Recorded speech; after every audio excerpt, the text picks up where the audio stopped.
नमस्कार दोस्तों, लक्ष्मण क्लासेस में आपका स्वागत है। हम लोग पढ़ रहे हैं कक्षा 10 का विज्ञान और आज हम पढ़ेंगे प्रकाश का परावर्तन और अपवर्तन। टॉपिक है गोलीय दर्पण से संबंधित कुछ परिभाषाएं। ठीक है, तो मैं इसके 2 वीडियो अपलोड कर चुका हूँ। ये तीसरी वीडियो है, देख सकते हैं आप प्लेलिस्ट में जाकर के।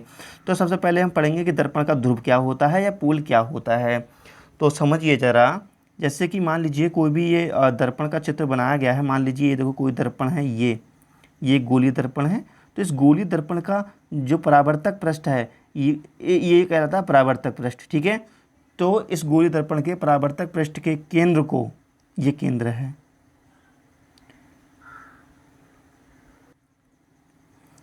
तो जो कोई गोलीय दर्पण होता है उसके परावर्तक पृष्ठ के केंद्र को, ये है कोई गोलीय दर्पण, तो इसका जो परावर्तक जो पृष्ठ है ना, इसके जो केंद्र को हम बोलते हैं ध्रुव। ठीक है, ये तो कोई गोलीय दर्पण है। तो ये मान लीजिए साइड पहले इसको कर दी, तो यहाँ पे जो मध्य बिंदु है ये, इसको हम बोलते हैं ध्रुव। इसे हम पोल भी कहते हैं, इसलिए हम इसको P से रिप्रेजेंट करते हैं। तो दर्पण के परावर्तक पृष्ठ के केंद्र को ध्रुव कहते हैं और इसे हम P से रिप्रेजेंट करते हैं। ठीक है, नेक्स्ट डेफिनेशन देखिएगा, सेंटर ऑफ कर्वेचर, वक्रता केंद्र। तो वक्रता केंद्र क्या होता है? देखो मैंने बताया कोई भी दर्पण जो है बनाया कैसे गया होता है। ये मान लीजिए कोई कांच का खोखला गोला है, ठीक है, इसको यहाँ से काटा जाता है और इतना काट करके इतना साइड हम बाहर निकाल लेते हैं। तो इतना साइड में बाहर निकाल दिया और हम फिर क्या करते हैं, एक साइड पॉलिश कर देते हैं, तो ये कहलाता है दर्पण। ठीक है, तो ये कहाँ से आया? ये आया कहाँ से? ये किसी कांच के खोखले गोले से काट के बनाया गया है। तो इस कांच के खोखले गोले को, केंद्र को हम क्या कहते हैं? वक्रता केंद्र कहते हैं। ठीक है, तो मान लीजिए ये क्या है? दर्पण है ये, और ये दर्पण इस कांच के खोखले गोले से काट के बनाया गया है। तो इस कांच के खोखले गोले को, केंद्र को ही हम क्या कहते हैं? वक्रता केंद्र कहते हैं। ठीक है, तो देखो गोलीय दर्पण कांच के जिस खोखले गोले का भाग होता है उसके केंद्र को हम क्या कहते हैं? वक्रता केंद्र कहते हैं। ठीक है, तो ये चित्र बना लेना अच्छे से।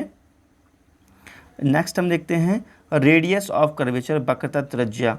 तो गोलीय दर्पण कांच के जिस खोखले गोले का भाग होता है उसकी त्रिज्या को हम क्या कहते हैं? दर्पण की वक्रता त्रिज्या कहते हैं। ठीक है ना, तो इसको समझिए ज़रा, इसको समझिए।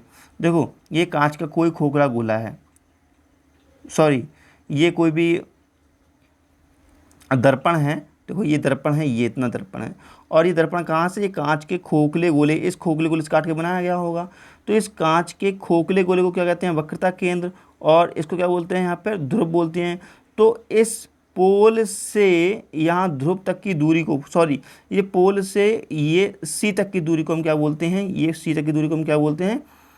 इसको हम बोलते हैं वक्रता त्रिज्या। ठीक है, देखो ये यहाँ पर पोल से C तक की दूरी को हम बोलते हैं वक्रता त्रिज्या।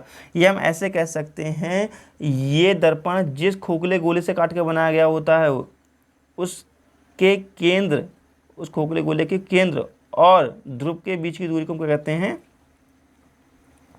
वक्रता त्रिज्या कहते हैं। ठीक है, तो यहाँ पे डेफिनेशन आप पढ़ सकते हैं दोनों। ये देखिए गोलीय दर्पण के ध्रुव P से वक्रता केंद्र C तक की दूरी को हम क्या कहते हैं? वक्रता त्रिज्या कहते हैं। अर्थात ये P से C तक की दूरी को हम क्या कहते हैं? वक्रता त्रिज्या कहते हैं। ठीक है, हम बात करते हैं प्रिंसिपल एक्सिस के बारे में या मुख्य अक्ष के बारे में। तो मैं आपको बता दूं, देखो ये कोई भी गोलीय दर्पण है, ये क्या है? गोलीय दर्पण है। तो इस गोलीय दर्पण का ये ध्रुव है P, गोलीय दर्पण का ध्रुव है P से C, जो C मतलब है वक्रता केंद्र। इस वक्रता केंद्र और P को मिलाने वाली जो रेखा खींची जाती है ये कहलाती है मुख्य अक्ष। ठीक है, तो गोलीय दर्पण के ध्रुव P तथा वक्रता केंद्र C को मिलाने वाली रेखा को हम क्या कहते हैं? प्रिंसिपल एक्सिस कहते हैं या मुख्य अक्ष कहते हैं। चित्र बना लेना अच्छे से, बिना चित्र के समझ में नहीं आएगा। ठीक है, अब हम बात करते हैं प्रिंसिपल फोकस की या मुख्य फोकस की, कि मुख्य फोकस क्या होता है। तो इसको थोड़ा समझना पड़ेगा, तब आपको मुख्य फोकस के बारे में समझ में आएगा। ठीक है, तो देखो मुख्य फोकस क्या होता है, उसके बाद में डेफिनेशन दिखाऊंगा मैं आपको। देखो ये है बेटा कोई दर्पण है, ध्यान से देखना, ये है कोई दर्पण। ठीक है, ये प्रिंसिपल एक्सिस है इसकी। अब इस दर्पण के समांतर, ये देखो समांतर कोई भी प्रकाश किरण आ रही है, तो ये समांतर प्रकाश किरण आ करके दर्पण पे यहाँ टकरा जाती है, और टकरा करके ये जब नीचे को लौटती है तो जिस बिंदु पर कट कर जाए, प्रिंसिपल एक्सिस की मुख्य अक्ष की जिस बिंदु पर ये कट कर जाए उसको ये हम फोकस कहते हैं। क्लियर, समझ में आई बात? तो यहाँ पर देखिएगा, ये प्रकाश की ये किरण आई है, देखो दर्पण से टकराने के बाद जहाँ पर ये कट की है ना, मुख्य यहाँ पर देखो मुख्य अक्ष पर जहाँ पर ये कट की है, इसको हम क्या कहते हैं, इस बिंदु को हम कहते हैं फोकस बिंदु। अब बात आती है, आप सोचते होंगे सर ने ये क्या किया, ये डॉट डॉट दिखाया, ये देखिए ये हम नॉर्मल ड्रॉ कर सकते हैं। नॉर्मल क्या होता है, देखो जो सीधी, अगर सीधी समतल है इस पर हम लाइन खींच लें तो ये कहलाता है नॉर्मल या अभिलंब। ठीक है, अगर कोई भी दर्पण होता है, ये जो दर्पण है, दर्पण में जो गोली दर्पण में देखो ये गोली दर्पण है, इसमें हम नॉर्मल ड्रॉ करना चाहें, अभिलंब खींचा चाहें तो कैसे होते हैं, मान लीजिए सी है, सी से एक लाइन ऐसे खींच देते हैं तो ये कहलाता है अभिलंब या नॉर्मल। ठीक है ना, तो वही हमने ऐसे खींच दिया है यहाँ पर, ये देखो। ठीक है, यहाँ से तो क्लियर दिखाई दे सके, यहाँ पे कोण आई बनता है, यहाँ कोण आर बनता है, इसलिए हमने खींच दिया है ये। ठीक है, कंफ्यूज ना हो, फिर से देख लें परिभाषा फोकस की। मुख्य फोकस ही क्या है, देखो ये कोई क्या है, दर्पण है। ठीक है, जो मैं चित्र इधर बना रहा हूँ ना, ये वाला चित्र ये भी बना सकते हो तुम।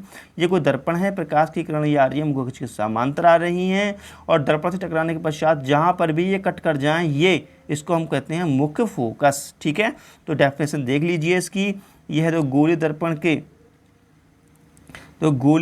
के मुख्य अक्ष के समांतर आने वाली प्रकाश किरण दर्पण से परावर्तन के पश्चात, मतलब दर्पण से टकराने के पश्चात मुख्य अक्ष के जिस बिंदु पर कट करती है उससे मुख्य फोकस कहते हैं।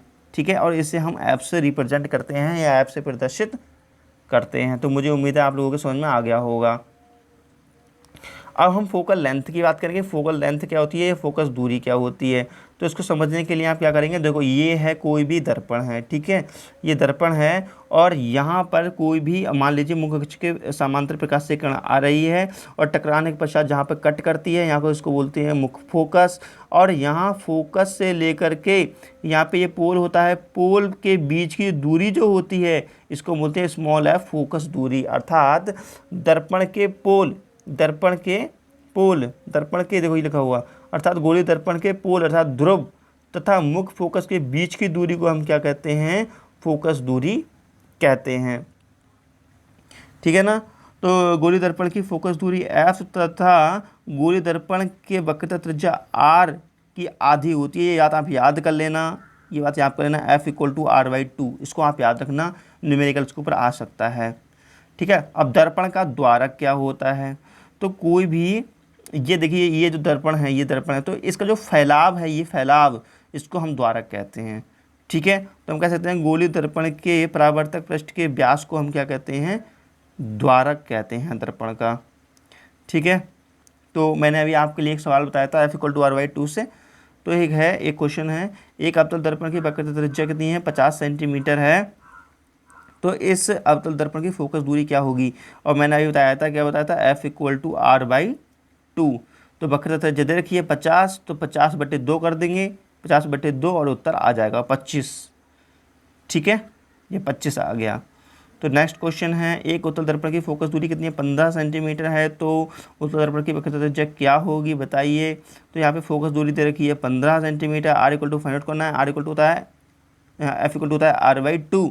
तो यहाँ पे वैल्यू पुट कर देंगे, तो यहाँ पे देखो मल्टीप्लाई कर देंगे, आ जाएगा 2f बराबर आर, तो r इक्वल टू 2f, तो यहाँ पे वैल्यू पुट कर दी हमने, आ गया 30। अब आता है इमेज की, इमेज किसे कहते हैं, तो भाई इमेज के बारे में अगली वीडियो में बताऊंगा, वरना आप बोर हो जाएंगे इस वीडियो में। तब तक के लिए नमस्कार, जय हिंद, वंदे मातरम।